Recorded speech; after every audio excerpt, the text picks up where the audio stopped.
மச்சி, ராத்திரி 12 மணிக்கு கிரிக்கெட் கிரவுண்டில் ப்ராக்டிஸ் பண்ண யாராவது போவாங்களா? ஆனால் அந்த கிரவுண்டில் ஆல்ரெடி யாரோ பேட்டிங் ஆடிட்டு இருந்தா.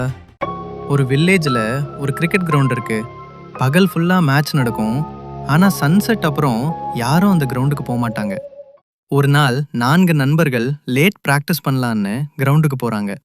ஐபிஎல் வரல, ஆனால் ஆட்டிடியூட் மட்டும் ஐபிஎல் லெவல். டைம் 12 ஆகுது. சடன்லி பிக்ஸ்ல இருந்து சவுண்ட் கேட்டது. டக் டக்.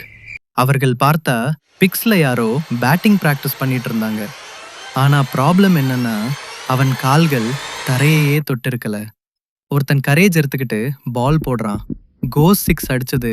அதுக்கப்புறம் கோஸ் ஸ்லோவா திரும்பி கேட்டது. நெக்ஸ்ட் ஓவர் யார் பவுலிங்?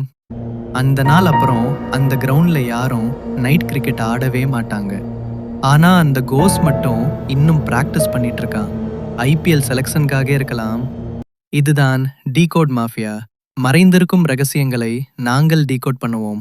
அடுத்த வீடியோல இன்னொரு டார்க் சீக்ரெட்டுடன் சந்திப்போம்.